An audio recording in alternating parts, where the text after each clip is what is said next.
तो BBC documentary पे आप क्या कहेंगे जिसे बैन कर दिया गया?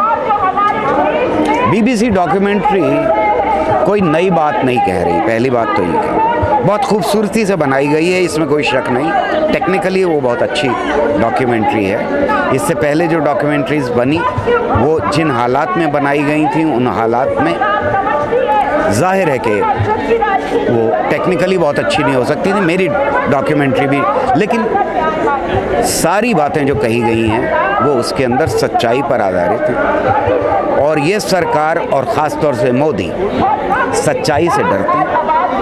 आज भी उस नफ़रत का जो उन्होंने गुजरात के अंदर फैलाई थी, नरसंहार किया था, उसके ऊपर प्रेजाइड किया था। और ये मेरे शब्द नहीं हैं, कोर्ट के शब्द हैं कि नीरो बंसी बजा रहा था जब गुजरात जल रहा था, नीरो की तरह से।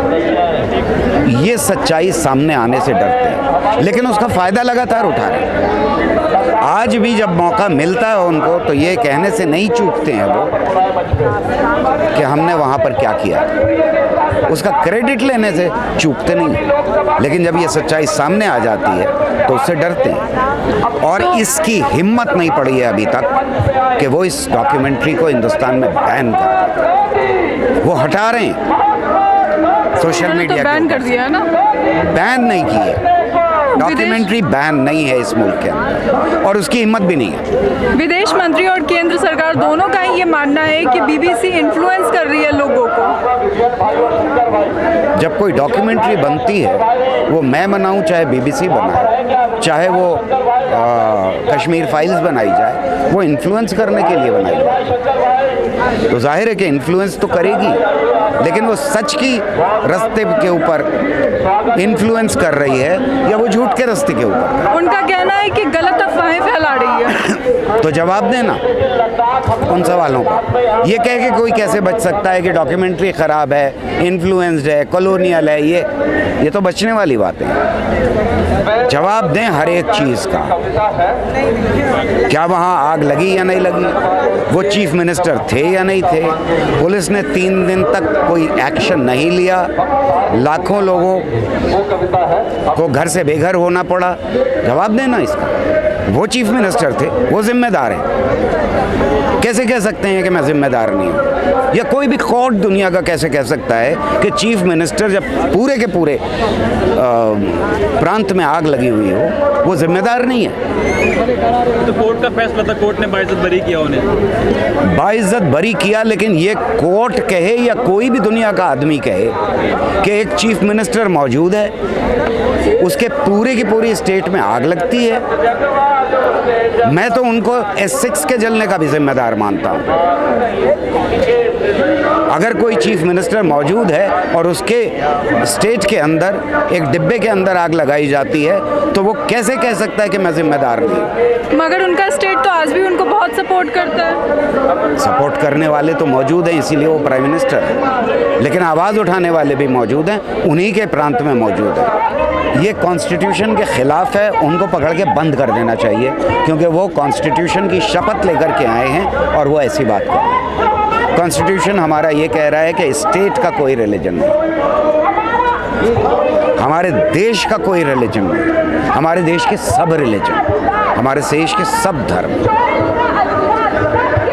इसलिए ऐसे किसी आदमी को, चाहे वो चीफ मिनिस्टर के पद पे हो, प्राइम मिनिस्टर के पद पे हो या मिनिस्टर के पद के ऊपर हो, उसे बंद कर देना चाहिए। कॉन्स्टिट्यूशन के को बचाने की बात हो रही है, तो हिंदू राष्ट्र की बात की जाए तो अभी मुगल गार्डन का नाम बदल दिया गया, उस पर आप क्या कहेंगे? क्या कह सकते हैं, हम जाहिलों के 10वें पास प्राइम मिनिस्टर के राज में रह रहे हैं, वो यही कर सकते हैं, यही करते रहे। हिंदू राष्ट्र बनाने का नया कदम है उनका ये। हिंदू राष्ट्र तो मुगल गार्डन्स का नाम बदलने से नहीं लगेगा, बदलेगा या बन जाएगा, लेकिन वो इसको मिटाना चाहते हैं कि मुगल गार्डन्स इस हिस्ट्री का हिस्सा हैं कि इस देश के अंदर मुग़लों ने एक नए तरह की नीति के तहत मुल्क के अलग अलग हिस्सों में ख़ास तरह के बाग पहली बार पैदा किए। वो उनके नाम से जाने जाते हैं। वो जब अंग्रेज़ों ने बनाया तब भी उन्होंने इसका नाम मुग़ल गार्डन्स ही रखा, क्योंकि वो ही ब्लूप्रिंट इस्तेमाल किया था जो मुग़ल लाए थे। अब अगर आपको मुग़लों से नफ़रत हो जाए तो फिर परेशानी की बात है कहीं। क्योंकि इससे पहले उन्होंने सड़कों के और जगहों के भी नाम बदले हैं। देखिए, ऐसा है कि हमारी हिस्ट्री के अंदर कोई भी राजा हो, कोई भी काल हो, बहुत सारी अच्छी बातें हैं, बहुत सारी बहुत ख़राब बातें हैं, और इसीलिए हमने राजाओं के राजपाट को ख़त्म कर दिया। अगर उसमें ख़राब बातें ना होती तो आज भी राजा मौजूद होते इस देश के अंदर। हमने उसको ख़त्म करके डेमोक्रेसी कायम की अंग्रेज़ों के जाने के। तो इसमें तो मुझे कहने में कोई परेशानी नहीं है कि राजपाट जिस तरह का हुआ करता था इस देश में, वो बहुत बुरा स्ट्रक्चर था, बहुत बुरा सोशल स्ट्रक्चर था। वो ख़त्म होना ही चाहिए, ख़त्म हो भी गया। लेकिन ये कि हम अपनी हिस्ट्री को नकारना शुरू करें, हम उसे माने ही नहीं कि ऐसी कोई हिस्ट्री थी इस मुल्क के अंदर जिसमें कुछ अच्छा था और ज़्यादा कुछ बुरा था, तो फिर हम बेईमानी कर रहे हैं। आपका कहना है बीजेपी खुद को राजा समझ रही है? मोदी जी को राजा बनने का शौक काफ़ी दिखाई देता है। अडानी पे क्या कहेंगे? हाँ, अभी की रिपोर्ट आई है सर, उसमें क्या कहेंगे? कौन सी? हिडनबर्ग की जो रिपोर्ट है।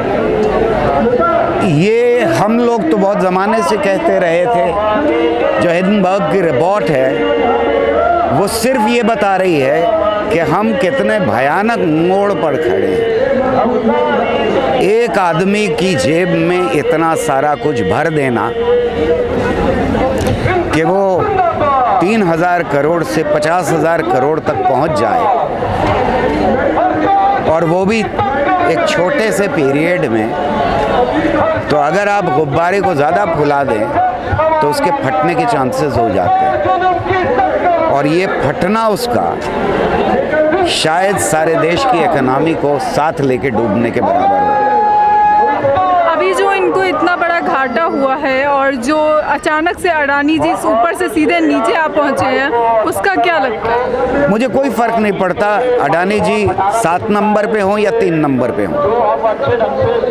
दुनिया के सबसे ज़्यादा सवाल यह है कि हमारी जनता के साथ क्या होगा।